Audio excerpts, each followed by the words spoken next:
Bonjour, aujourd'hui dans le courrier des lecteurs en ligne, je ne sais pas s'il sera publié sur la version papier, je l'espère, il y a mon courrier des lecteurs daté du 14 septembre, dont le titre est quelque chose comme l'inceste, un crime contre l'humanité.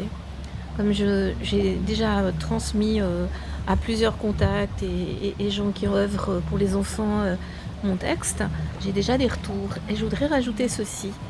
À l'heure actuelle, on découvre, honnêtement, on le sait depuis longtemps, mais enfin bref, ça devient officiel que des abus ont été commis par des ecclésiastiques à tous les niveaux sur des enfants ou sur des mineurs. Et puis tout le monde s'offusque.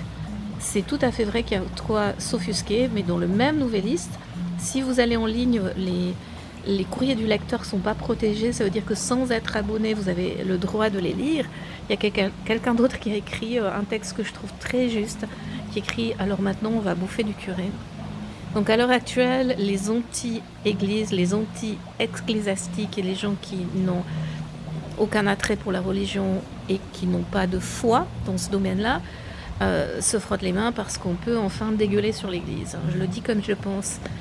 Bien sûr, c'est ignoble, c'est tout à fait ignoble et heureusement qu'on le dénonce. Mais ce que j'ai écrit moi, dont je pense personne à peu près va tenir compte, c'est qu'il y a beaucoup plus de cas d'inceste, d'abus sexuels contre les enfants en général, contre les mineurs et d'inceste dans notre pays. Je n'oublierai jamais, je ne vais pas le citer parce que pour des raisons de protection de la personnalité, vous pouvez essayer de vous imaginer mais vous ne trouverez pas. Je ne vais pas citer qui était mon médecin ce soir de Noël, ce soir du 24, enfin cette fin d'après-midi du 24 décembre, il y a pas mal d'années. C'était en montagne, hein, et c'était un gars qui faisait de la médecine de montagne. Et c'est un gars solide, pas super sensible, je trouve, résistant. Et il s'est mis à pleurer après ma consultation en me disant « Mais vous savez où je vais, Isabelle, après votre consultation? Moi, j'avais une grippe. Ben, je vais dans une famille où le père viole sa fille. Et puis c'est la maman qui m'a appelée. Et puis ça dure depuis je sais pas combien de temps. Et puis le père sait que c'est pas bien, mais il continue. À la même époque, au même endroit, il y a un monsieur qui a... Deux personnes ont fini en prison pour les mêmes faits. Un père parce qu'il violait sa fille, puis l'autre parce qu'il vendait sa fille, il prêtait, il la louait à des... à des braves personnes qui se divertissaient en abusant d'enfants. L'inceste existe et je suis en train d'écrire sur le sujet, donc vous saurez bientôt aussi comment je sais que l'inceste existe. Il n'a pas lieu dans des milieux particuliers, peut avoir lieu dans des milieux sociaux très aisés, avec des gens très instruits, ou au contraire dans des milieux frustres, avec une éducation où l'homme a tous les droits. Donc on peut pas s'érier comme ça. Ce qu'on sait absolument, et si vous avez besoin d'aide, contactez le mouvement suisse pour la coparentalité responsable et contactez-moi. Nous on a répertorié les signes d'abus sur les enfants. Ce n'est que ça qu'on doit prendre en compte, que ça.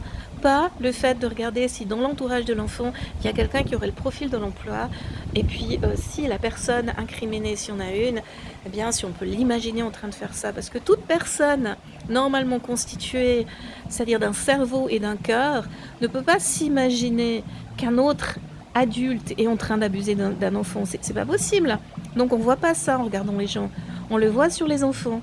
Il y a des signes physiques, assez évidents. Quand il y a des attouchements, il n'y a pas certains signes, mais il y en a d'autres, très souvent. Et puis il y a le comportement de l'enfant qui se modifie. Il y a des troubles du développement, il y a des troubles de son fonctionnement psychologique. Alors on peut faire des cauchemars, on peut faire des terreurs nocturnes, on peut faire tout un tas de choses sans être abusé. Mais il y a certains comportements qui ne trompent jamais, même si les enfants jouent à maman, découvrent leur corps, se touchent, se montrent leur partie intime à un certain âge. Il y a des choses que nous ne font pas. Aucun enfant qui n'y a été soumis ou qui l'a vu en vidéo ne mime un accouplement. Aucun enfant ne met son doigt dans l'orifice d'un autre enfant sans l'avoir vu ou qu'on le lui ait fait. Ça, c'est par exemple un signe. C'est un signe parmi d'autres, mais c'est un signe imparable. Et quand on a tous ces signes sur cet enfant bon sang, on ne dit pas, mais on ne voit pas qui c'est qui a pu faire. On met l'enfant à l'abri, si on ne sait pas d'où ça vient, et puis on cherche.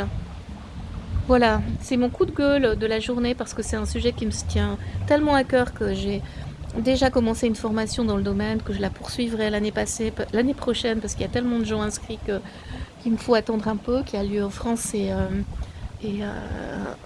en Belgique où je me rends souvent pour des formations organisées par la magnifique association Parole d'enfants.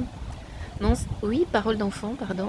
Et, euh, et où justement on nuance parce que parfois, je dis bien parfois, la solution n'est pas d'arracher son enfant à son milieu.